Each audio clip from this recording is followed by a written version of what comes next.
নমস্কার, আমি শুভাশিস। আপনারা শুনছেন একটা গল্প হোক, বাংলা শ্রুতি গল্পের সমাহার। আজ আপনাদের শোনাব জলধর সেনের কাহিনী বিবাহের ফর্দ। গল্প পাঠে এবং সমগ্র পরিচালনায় আমি শুভাশিস। গল্প বিবাহের ফর্দ। তোমরা কর্মফল মানো কি না জানি না, আমি মানি। নতুবা তুমি মা সরস্বতীর ত্যায্য পুত্র। কোনোদিন পাঠশালা ছেড়ে স্কুলের মুখ দেখনি। কোনো গোলধিগির ওপরে ওই প্রকাণ্ড বাড়িটার সিঁড়িতে পর্যন্ত পদার্পণ করনি। তুমি সেই গ্রামের উনপাজুরে ছোকরা রাধা কিশোর এখন মাসে 500-700 টাকা রোজগার করে, আর আমি কিছু কম। 13 বছর দিন নাই রাত্রি নাই অবিশ্রান্ত পরিশ্রম করে, শরীর মাটি করে, চক্ষু দুটোর মাথা খেয়ে, মস্তিষ্কের পীড়া জন্মিয়ে এই যে একটা নয়, দুটো নয়, 4টে পাশ করলাম। আর মাসে 50 টাকার বেতনের মাস্টারি করি। দারিদ্রের কঠোর করাঘাতে জর্জরিত দেহ, নানা প্রকার অভাবের তাড়নায় অবসন্ন হৃদয় হয়েছি। ইহা কি পূর্বজন্মের কর্মফল নয় তো কি? মনে করে না আমি কারো সুঅবস্থা দেখে হিংসায় মরছি। হিংসা করছি না, নিজের অবস্থার কথা ভেবে কাতর হচ্ছি। তার কর্মফলের কথা বলছি। আমার দুঃখের কথা শুনবে। আমি মাস্টার। বিশ্ববিদ্যালয়ে 4টে পাস উত্তীর্ণ করেও আমি মাস্টার। গ্রামের বিদ্যালয় হতে প্রবেশিকা পরীক্ষায় উত্তীর্ণ হয়ে কলকাতায় পড়তে আসি। আমার পিতা জমিদারের সেরেস্তায় সামান্য কার্য করতেন। সামান্য যা জমি জমা ছিল এখন তাহাও নাই। তাতে সংসার চলতো না। বাবার মাসিক বেতন 12 টাকা এবং জমির উৎপন্ন শস্যে কোনো রকমে বড় কষ্টে সংসার চলত। এই অবস্থায় পড়ার খরচ দেওয়া বাবার সাধ্যাতীত ছিল। আমি ভগবানের ওপর নির্ভর করে 16 বছর বয়সে প্রবেশিকা পরীক্ষায় উত্তীর্ণ হয়ে কলেজে কলকাতায় উচ্চশিক্ষা লাভ করার জন্য গেছিলাম। আমাদের গ্রামে 3টে ছেলে তখন কলকাতায় একটা মেসে থেকে পড়তেন। আমি তার ভরসায় কলকাতায় এসেছিলাম। তারাই 5 দিনের জন্য তাদের মেসে আমায় থাকতে দিয়েছিলেন আশ্রয় হিসাবে। সেই 15 দিন আমি কলকাতা শহরের কত বড় মানুষের বাড়িতে যে গিয়েছি তার সংখ্যা করতে পারি না। যার বাড়িতে একটা কুকুরের জন্য 3টি চাকর নিযুক্ত আছে, তার নিকট এক মুঠি অন্যের জন্য প্রার্থনা করে গালাগালি খেয়ে ফিরেছি। যার বিলাস বাসনা পরিতৃপ্তির জন্য মাসে সহস্রাধিক টাকা জলের মতো উড়ে যায়, যার দাস দাসীগণের ভোক্তা বিশিষ্ট অন্নে আমার অভাবমোচন হয়, তার দ্বার হতেও শুষ্ক মুখে ফিরেছি। 15 দিনের পর অদৃষ্ট প্রসন্ন হলো। আমারই মতো কষ্ট করা লেখাপড়া শিখে রমেশবাবু তখন বড় চাকরি করতেন। তিনি একদিন এই নিরাশ্রয় কায়স্থ সন্তানের দুঃখ কাহিনী আর লেখাপড়া শিখবার অটল প্রতিজ্ঞার কথা শুনে আমার উপর দয়া প্রকাশ করলেন। আমি মাসিক 8 টাকা বেতনে তার পুত্রের গৃহশিক্ষক নিযুক্ত হলাম। প্রাতঃস্মরণীয় দয়ার অবতার বিদ্যাসাগর মহাশয়ের প্রতিষ্ঠিত কলেজে বিনা বেতনে পড়ার অধিকার পেলাম। MA পরীক্ষা পর্যন্ত রমেশবাবুর বাড়িতে গৃহশিক্ষক ছিলাম। মাসিক বেতন 15 টাকা পর্যন্ত উঠেছিল। এই ব্যতীত তিনি নানা রকম সাহায্য করতেন। তিনি বড় চাকরি করতেন। আমার পাঠ শেষ হলে আমার কাজকর্মের সুবিধা করে দেবেন এই আশ্বাসও দিয়েছিলেন। কিন্তু আমার অদৃষ্টে আছে মাস্টারি। আমার এত আশা সইবে কেন? আমি যেবার MA পরীক্ষা দিলাম সেই বছরই রমেশবাবু মারা গেলেন। তার পরিবারবর্গ কলকাতা ত্যাগ করে দেশে চলে গেলেন। এদিকেই 5 বৎসরের ঘোর দারিদ্র্যের সহিত সংগ্রাম করে আমার পূজনীয় পিতা মহাশয় সেই বছরই স্বর্গারোহণ করলেন। আমি উত্তরাধিকার সূত্রে প্রাপ্ত হলাম 700 টাকার 2খানি খত, ভদ্রাসন ও জমিজমা বন্ধকি এবং একখানি 1700 টাকা রোহিণী তমসুক, 3টি নাবালিকা কন্যাসহ একটা নিঃসহায় বিধবা ভগিনী, বিধবা মাতা, বৃদ্ধা মাসিমা, আর পাইলাম 14 বর্ষীয়া অবিবাহিতা একটা কনিষ্ঠা ভগিনী। পিতামাতা এবং মাসিমাতার অনুরোধে, আদেশ এবং অশ্রুজল উপেক্ষা করে পাঠিয়েছিলাম করতে পেরেছিলাম বলে একটা পরের মেয়ে এবং তার ষষ্ঠীর দাসীদিগের ভার আমাকে গ্রহণ করতে হয়নি। তাহলে 16 কলা পূর্ণ হতো। উত্তরাধিকার সূত্রে যা পেয়েছি তা পরিচয় প্রদান করলাম। স্ব-উপার্জিত সম্পত্তির একটা তালিকা দান করি। স্ব-উপার্জিত সম্পত্তির মধ্যে প্রধান হচ্ছে বিশ্ববিদ্যালয়ের চাবিখানি ছাড়পত্র। দ্বিতীয় সম্পত্তি একরাশি বর্তমানে অনাবশ্যক পুস্তক এবং তৃতীয় সম্পত্তি ডিসপেসিয়া অর্থাৎ ক্ষীণ দৃষ্টি। পিতা ঠাকুরের মৃত্যুর পর বাড়িতে বসিয়া জমা খরচ মিলাইয়া আমার অবস্থা যা দাঁড়িয়েছিল তা বললাম। এইগুলো 1907 খ্রিস্টাব্দের মার্চ মাসের কথা। এটা বিএ পাশ করাই বলো আর এমএ পাশ করাই বলো, চাকরি ক্ষেত্রে চাই মুরব্বির জোর। যা মুরব্বি নাই, যার মুরব্বি নাই, সে যত বড় বিদ্বানী হোক না কেন তার কদর হবে না। আর যা মুরব্বি আছে তা কোনো রকমে ইয়েস নো ভেরি গুড বলতে পারলেই, নাম স্বাক্ষর করতে পারলেই বড় চাকরি। আমার মুরব্বি নাই। রামচন্দ্রপুরের জমিদারের সামান্য গোমস্তা স্বর্গীয় রাধানাথ মিত্রের পুত্র হরিদাস মিত্রের এই সংসারে মুরব্বি নাই। রমেশবাবু যদি বেঁচে থাকতেন তাহলে না হয় একটু বড়াই করতে পারতাম, কিন্তু আমার অদৃষ্টের দোষে তিনি অসময়ে চলে গেলেন। বাড়িতে বসে বসে ভাবলে ঋণ শোধ হতো। যদি সুদের টাকা দেওয়া যেত, যদি দিনান্ন জুটত, যদি 14 বর্ষীয় ভগিনীর বিবাহের সম্বন্ধ স্থির হতো, তাহলে ঘরে বসে ভাবতাম। কিন্তু এই সংসারে তাহা হবার জো নাই। সুতরাং চাকরির চেষ্টায় কলকাতায় উপস্থিত হলাম। কলকাতার রাজপথে যে চাকরি পড়ে নাই তাও আমি জানতাম, কিন্তু তাহা বলে ঘরে বসে থাকলেই তো হবে না। ঘরে বসে থাকলে লাভ কি? কলকাতা শহরে যে কতজনের অন্ন মিলছে, আর এমএ পাস করার হরিদাস মিত্রের মুরব্বি নাই, এই অপরাধে কি তার অন্ন মিলবে না? এই সাহসে বুক বাঁধে কলকাতায় এসেছিলাম। বাড়ি থেকে আসবার সময় 13 টাকা লুয়ে আসছিলাম। তার অধিক আনতে হলে ঘটি বাটি বন্ধক দেওয়া ব্যতীত কোনো উপায়ন্তর ছিল না। কলকাতায় একটা মেসে আশ্রয় গ্রহণ করলাম। তারপর কয়েকদিন এই অফিস ওই অফিস ঘুরে 2-4টা সাহেবের সহিত সাক্ষাৎ করলাম। কেউ বললেন নো ভ্যাকেন্সি, কেউ বা একটু ভদ্রতা বা একটু উপহাস করে বললেন sorry, no room for graduate like you. কতগুলো পাস করে দেখেছি, বিপদে পড়েছি। একদিকে গ্র্যাজুয়েট বলা হচ্ছে, একদিকে অনাহার।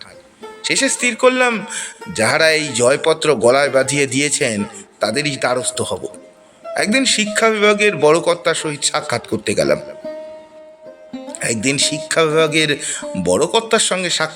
গেলাম। তিনি দয়া করলেন। তাদেরই দয়ায় 50 টাকার বেতনে মাস্টারি জুটে গেল।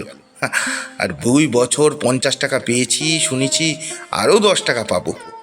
মাসিক 50 টাকা নাকি 100 এমএ পাসের পক্ষে এখানকার দিনে যথেষ্ট।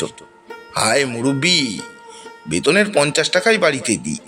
একটা ছাত্র পড়ানো যে 15 টাকা পাই, তাতে কলকাতায় খরচ আর মাসে একবার বাড়ি যাওয়ার খরচ কুলাতে হয়। আমার সহপাঠী বিমলচন্দ্র দত্তের কনিষ্ঠ ভ্রাতাকে প্রত্যাহ সন্ধ্যার পর 2 ঘন্টা ইংরেজি সাহিত্য পড়াই, আর তার পারিশ্রমিক 15 টাকা। বিমলচন্দ্রের পিতামাতা আছে, ছোট ভাই প্রেসিডেন্সি কলেজে ফাইন আর্টস পড়ছে, আমি তার ইংরেজি শিক্ষক। বিমলের অবস্থা ভালো। বিমল এইবার বিএল পরীক্ষা দিয়েছে, ইচ্ছে উদ্দেশ্য উকিল বা অ্যাটর্নি 2 হবে। কলকাতায় অনেক লোকের সহিত তাদের আত্মীয়তা আছে, পাশ করতে পারলেই পসার হবার বিশেষ সম্ভাবনা। বিমলদের পরিবারের মধ্যে কেউ কখনো বিলাত যায়নি বা সমুদ্র লঙ্ঘন করেনি, কিন্তু বিমলের পিতামাতা 18খানা সাহেব। বিলাত প্রত্যাগত বাবুরা বোধহয় মিস্টার দত্তের সহিত সাহেবি আনায় পেরে ওঠেন না। বাড়িতে সব সাহেবি কায়দায়। ব্রাহ্মণের পরিবর্তে বাবুর্চি, খানসামার পরিবর্তে বেয়ারা, ঝিয়ের পরিবর্তে আয়া, হরে রামা প্রভৃতি স্মৃতি মধুর সম্বোধনকে ভৃত্য কেহ এ বাড়িতে ডাকিতে পারে না। ভৃত্যকে ডাকতে হয় বেড়া, আর না হয় বয়। মিস্টার দত্তের সহিত কেউ সাক্ষাৎ করতে আসলে সাহেবকে সেলাম দাও বলতে হয়, দত্তমশাই বলার জো নেই। বিমলের কনিষ্ঠা ভগিনী ষোড়শ বর্ষিয়া শ্রীমতী বেলা সুন্দরীকে অন্যেরা দিদিমণি বলে ডাকতে পারে না, মিস বাবা বলে ডাকতে হয়। ইত্যাদি। এখানেও মিস্টার দত্তের বাড়িতে আমি প্রাইভেট টিউটার। 15 টাকার বেতন পাইলে কি হয়? 15 টাকা বেতন পেলে কি হয়? সাহেব বাড়িতে পড়াতে যেতে হয় সুতরাং সাহেবের পোশাকের প্রতি অতিরিক্ত দৃষ্টি রাখতে হয়, খরচ পোষায় না। কিন্তু কি করি বলো? প্রতিদিন সন্ধ্যার পর মাস্টার দত্তকে পড়াতে যাই। প্রথম প্রথম কয়েকদিন বেশ গেল। পড়বার ঘরে কোনো গন্ডগোল নাই, ছেলেকে পড়াই, পড়া শেষ হলে বাসায় চলে যাই। কিন্তু ক্রমে ক্রমে একটা উপসর্গ এসে জুটল। ইনি বৃত্তদিগের মিসি বাবা বা কুমারী বেলা। ইনি কয়েক বছর বেথুন স্কুলে পড়েছেন। কোন পরীক্ষায় উত্তীর্ণ হন নাই, প্রবেশিকা শ্রেণী হইতে বিদায় গ্রহণ করেছেন। ইনি এখন নাকি বাড়িতে বসিয়া পড়েন, গান বাজনা শেখেন, ছবি আঁকেন। আর কি করেন তার খোঁজ 15 টাকার বেতনের প্রাইভেট টিউটার কেমন করে জানবেন? এই কুমারী বেলা ক্রমে ক্রমে আমার ফাউ ছাত্রী হলো। মাস্টার দত্তকে পড়াই, তার ফাউ রূপে মিস দত্তকে আজ এই কবিতার অর্থ বলে দিই, কাল ওই কবিতার প্যারালাল প্যাসেজ বলে দিই, পরশু শেলির কাব্যের সমালোচনা করি। কর্মভোগ মন্দ নহে, এইভাবেই দিন যায়। মিস বেলা নাকি মাস্টার মশাইকে খুব লাইক করে। আমার সৌভাগ্য। ইতিমধ্যে একদিন বিমল আমাদের পড়বার ঘরে এসে উপস্থিত হলো। তখন আমার ছাত্র অমল এবং ছাত্রী মিস বেলা সেখানে উপস্থিত ছিল।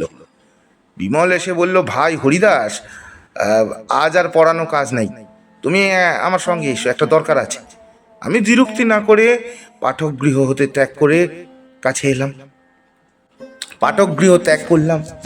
মনে করেছিলাম বোধহয় বিমলের বৈঠকখানায় বসতে হবে, কিন্তু সে আমার হাত ধরে একবারে রাস্তার ফুটপাতে উপস্থিত হলো। সম্মুখে গাড়ি সজ্জিত ছিল। আমাকে সেখানে নিয়ে কোচম্যানকে বলল, যাও ময়দান। ব্যাপার কি কিছুই বুঝতে পারলাম না। গাড়িতে বসে বিমল একটা কথাও বলল না। কি যেন জিজ্ঞাসা, কি যেন চিন্তা করতে লাগলো। আমি দেখলাম বইটা বড় বিপদ। দুটো মানুষ গাড়ির মধ্যে বসে আছে, কথাবার্তা কিছু নাই, এমন করে কি থাকা যায়? আমি একটু চুপ করে থাকতে পারলাম না। জিজ্ঞাসা করলাম, তোমার মতলবটা কি বলো দেখি। বিমল বলল, মতলব আর কি, একটু বেড়াবার শখ হলো, একলা বের হতে ইচ্ছা হলো না, তাই তোমাকে পাকড়ালাম। আমি বললাম, বেশ।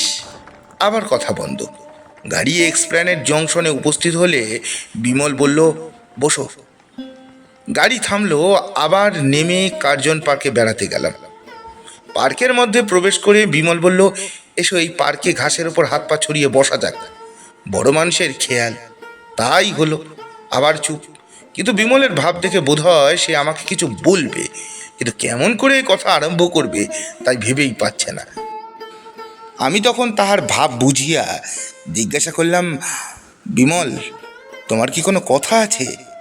বিমল একটু চুপ করে থেকে বলল, হ্যাঁ ভাই, তোমার সঙ্গে একটা বিশেষ কথা আছে, সেই জন্যই তোমাকে এই নির্জন স্থানে ডেকে এনেছি। কিন্তু কথাটা যে কেমন করে আরম্ভ করব তাই ভেবে পাচ্ছি না। আমি বললাম, তা বেশ বুঝেছি, এখন কথাটা বেশ বলে ফেলো। তখন বিমল বলল, দেখো ভাই, আমার ছোট বোন বেলার বিবাহের বয়স হয়েছে। সমাজের কড়াক্কর থাকলেও অনেক আগেই তার বিবাহ দিয়ে দিত। তবে জানো কি, আজকাল কলকাতা শহরে ওসব জঞ্জাল বড় একটা নেই। তাই তাই আমরা বেলার বিবাহ দিইনি। আর তুমিও তো দেখছো, তাকে লেখাপড়া শেখাবার জন্য আমরা যত্ন করে অর্থব্যয়ের কোনো ত্রুটি করিনি। আজকাল শিক্ষিত ছেলেরা যা চায় বেলাকে তেমনভাবে আমরা শিক্ষা দিয়েছি। সে লেখাপড়া বেশ জানে, গান বাজনা জানে, নানা শিল্পকর্যও শিখেছে। এদিকে বেশ নরম সরম। আমি তার কথায় বাধা দিয়ে বললাম, হ্যাঁ, তোমার ভগ্নীকে আমি প্রত্যাহ দেখি। তাহার রূপগুণের বর্ণনা আমার নিকট করার প্রয়োজন নেই। এখন আমাকে কি করতে হবে তাই বলো। একটা ভালো ছেলের সন্ধান করতে বলছো কি? কিন্তু সে ভারটা আমার ওপর না দিয়ে অন্য কোনো যোগ্যতর ব্যক্তির ওপর দিলে ভালো হতো না? আমি ভাই পাড়া গিয়ে লোক। তোমাদের কলকাতার শিক্ষিত সমাজের রুচি আমার মোটেই জানি না, আমি মোটেই জানি না। সুতরাং ঘটকালির ভারটা কার ওপর দিলে ভালো হতো না? বিমল বলল, আরে তোমাকে ঘটকালি করতে কে বলছে? আমরা ঘটকি ডেকে বিবাহের সম্বন্ধ করব না, বড় আমি স্থির করেছি। এখন তোমার মত সাপেক্ষ। আমি বললাম, আমার মত? আমি তোমাদের বাড়ির শিক্ষক মাত্র। তোমরা ভগিনীর বিবাহ দেবে, তাতে আমার মতের কি প্রয়োজন, আর মূল্যই বা কি? আমার কথা শেষ হতে না হতেই বিমল বলল, এই দেখো, আমার কথাগুলো আগে শোনো, তারপর মতের কথা তুলো। বাবা মায়ের ইচ্ছে যে তোমার সঙ্গে বেলার বিবাহ। আমি আমার সঙ্গে বলো কি? তোমরা কি পাগল হয়েছো যে আমাকে তোমরা পাগল পেয়েছো আমার সঙ্গে? ভাই বিমল, ঠাট্টা করবার লোক বুঝি আর দুনিয়ায় খুঁজে পেলে না? বিমল বলল, এই দেখো, আমার কথা শেষ করতে দাও। বাবা মায়ের ইচ্ছে যে তুমি বেলাকে বিয়ে করে বিলাতে যাও, সেখান থেকে ব্যারিস্টার হয়ে এসো। তারপর আরও একটা কথা, বেলারে এতে খুব মত আছে। সে একরকম এই কথাটাই প্রকাশ করেছে। দেখো, এতে তোমার কোনো অমত থাকার কোনো কারণ নেই। এদেশ থেকে কোনোদিন উন্নতি হবে না। তার চেয়ে বিলাত থেকে ব্যারিস্টার হয়ে এলে তোমার নিশ্চয়ই পসার হবে। ততদিনে আমিও একটা অ্যাটর্নির অফিস খুলে বসবো। আর জানো তো, কলকাতায় আমাদের বড় মানুষ বন্ধু বান্ধব আছে, পসার হতে দেরি হবে না। বাবার নিতান্ত ইচ্ছা, মায়েরও ইচ্ছা, আর বেলারও মত আছে। এখন তুমি মত করলে আমরা সব ঠিকঠাক করে ফেলি। বলো, তোমার কি মত? আমি তো একবারে অবাক। ছোড়াটা বলে কি, আমার সঙ্গে বেলার বিবাহ? আরে দোহাই ধর্মের, এমন কথা আমি তো কোনোদিন স্বপ্নেও ভাবিনি। এমন কল্পনা আমার মনে স্থানও পায়নি। আমি 50 টাকা বেতনে স্কুল মাস্টার, 15 টাকার উপরি লাভের লোভে মিস্টার দত্তের বাড়িতে প্রাইভেট টিউটারি করি। আমি কিনা মিস্টার দত্তের মেয়েকে বিবাহ করব? আর সে মেয়ে যে সে মেয়ে নয়, মিস বেলা চাকরের চাকরের কাছে মিস বাবা। এমন কর্ম আমার দ্বারা হবে না। আমি রামচন্দ্রপুরের হরিদাস মিত্র, অমন কর্ম কখনো করতে পারবো না। আমাকে নীরব দেখে বিমল বলল, কি কথা? বলো বলো, কি বলো? বলছো না যে? দেখো, বেলা তোমাকে ভালোবেসে ফেলেছে। আমরা তার তোমার মঙ্গলের জন্য এই প্রস্তাব করছি। বেশ, আজই তোমার উত্তর চাই না, আগামীকাল তুমি উত্তর দিও। এখন ওঠো, পশ্চিম দিকে বড় মেঘ হয়েছে, জল হবে। তোমাকে তোমার বাসায় নামিয়ে দিয়ে আমি বাড়ি যাব। ওঠো। গাড়িতে আর কোনো কথা হলো না। বিমল আমাকে মির্জাপুর মেসের দ্বারে নামিয়ে চলে গেল। আমি মিস্টার দত্তের ভবিতব্য জামাতা, হাইকোর্টের সুদূর ভবিষ্যতের ব্যারিস্টার, মেসের ডাল চচ্চড়ি আহার করে আমার সেই সনাতন কেওড়া কাঠের তক্তা বসে অঙ্গ চলিয়ে দিলাম। এইবার চিন্তার পালা। মিথ্যে কথা বলবো না, বিমলের প্রস্তাবে যে একটু গৌরব অনুভব করিনি তা নয়। আমার বয়স 23 বছর। এমএ পরীক্ষা দিয়ে হিন্দুষ্টির জন্য চশমা নিয়েছি। চেহারা নিতান্ত পাড়াগায়ের মতো নয়। সুতরাং আমি যে মেয়ের নিকট লাভের পাত্র, এই কথা অস্বীকার করি কেমন করে? কিন্তু তারপরে এই অন্ধকার, সেই অন্ধকার দূর করার জন্য বিমলের প্রস্তাব যে সাগর লঙ্ঘন করে ব্যারিস্টার হয়ে আসি।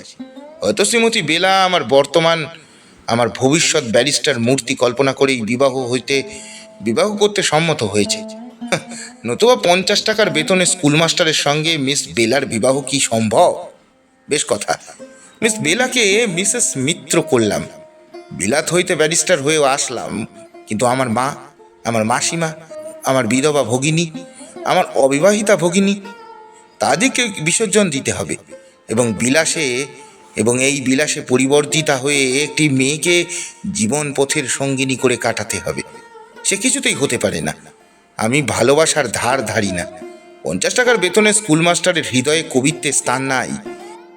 এই 7 টাকা মন চালের বাজারে যাকে প্রকাণ্ড একটা সংসার প্রতিপালন করতে হয়, যার গলায় একটা অবিবাহিত ভগিনী, একটা বিধবা ভগিনী, ছেলে মেয়ে নিয়ে যার মুখের দিকে চেয়ে থাকে, যার ভদ্রাসনে রেহেনে আবদ্ধ, সে চুরি করতে পারে, ডাকাতিও করতে পারে, কিন্তু সে লাভ করতে পারে না। লাভের শাস্ত্রে এর কথা লেখে না।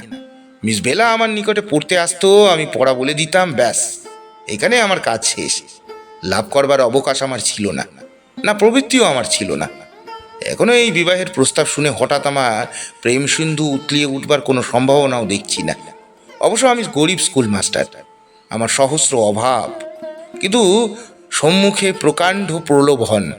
কিন্তু এই সকল কিসের জন্য? আত্মসুখের জন্য এইসব কাজ করব? আমার ভাবি শ্বশুরের প্রদত্ত মাসিক বৃত্তিতে আমার মাসি মাতার ভরণ পোষণ নির্বাহ হবে। তারপর বিলাত থেকে ফিরে আমি হয়তো মামাসির প্রতি কর্তব্য ভুলে যাব। বিলাতের বাতাস যে বড় খারাপ, অনেকের মাথা বিগড়ে যায়। দেখেছি, তবে কি এই বিবাহে মত দেব না? অনেক রাত্রি পর্যন্ত ভাবলাম, কিন্তু কথাটার আর মীমাংসা হলো না। তারপর নিদ্রা। প্রাতকালে উঠে আমার আবার ওই এক চিন্তা, আজ তো বিমলকে জবাব দিতে হবে। শেষে যা স্থির করলাম তাই বলছি। স্থির করলাম সেদিন আর পড়াইতে যাবই না। একখানি চিঠিতে সমস্ত কথা লিখে বিমলের বাড়ির দারোয়ানের হাতে দিয়ে আসব। তাই করলাম। চিঠির একখানা নকল রেখে দিলাম। নিম্নে তা উদ্ধৃত করছি। ভাই বিমল, তোমার প্রস্তাবের প্রথমাংশ আমি স্বীকার করছি। তোমার ভগিনীকে বিবাহ করতে আমি সম্মত আছি, কিন্তু আমি বিলাত যেতে পারবো না, ব্যারিস্টারও হব না। ইহাতে সম্মত আছো? বর্তমান নিয়ম অনুসারে বিবাহ একটি দেনা পাওনার ফর্দ হইয়া থাকে। আমার কোনো অভিভাবক নেই, সুতরাং ফর্দটা আমিই দিচ্ছি। আমি এই বিবাহে কি কি চাই এবং কি কি পাওনা এবং কি কি চাই না তার ফর্দ দিচ্ছি। 1 নম্বর, একটি ভালো ছেলে দেখে আমার অবিবাহিতা ভগিনীর বিবাহ দিতে হবে। সমস্ত ব্যয়ভার তোমরা বহন করবে। 2 নম্বর, আমার পিতার প্রদত্ত 700 টাকার হ্যান্ড নোটখানি ফিরিয়া নিতে হইবে। তার সুদের সমস্ত টাকা তোমাদের পরিশোধ করতে হবে। 3 নম্বর, আমার বাড়িখানি 1400 টাকায় মর্টগেজ আছে, তা ছাড়িয়ে দিতে হবে। 4 নম্বর, তোমার ভগিনীকে কোনো অলংকার পত্র কি বহুমূল্য বস্ত্রাদি দিতে পারবে না, শাখা শাড়ি দিয়ে মেয়ে সম্প্রদান করবে। 5 নম্বর, আমাকে কোনো প্রকার যৌতুক দিতে পারবে না, বরসজ্জা, ঘড়ি, চেন ইত্যাদি কিছুই আমি চাই না। 6 নম্বর, তোমার ভগিনী সামান্য গৃহস্থ বধূর মতো আমার গৃহে গমন করবে এবং আমার পল্লী কুটুরে থাকিয়ে আমার মাতা, মাসি মাতা, বিধবা ভগিনীর সেবা করবে। 7 নম্বর, তোমার ভগিনীকে তোমরা কোনো পকেট মানি দিতে পারবে না। 50 টাকা বেতনের স্কুল মাস্টারের স্ত্রীর যা প্রয়োজন তাহা আমি দিতে পারবো। এই আমার বিবাহের দেনা পাওনার ফর্দ। তুমি বলেছিলে তোমার ভগিনী আমাকে ভালোবাসে।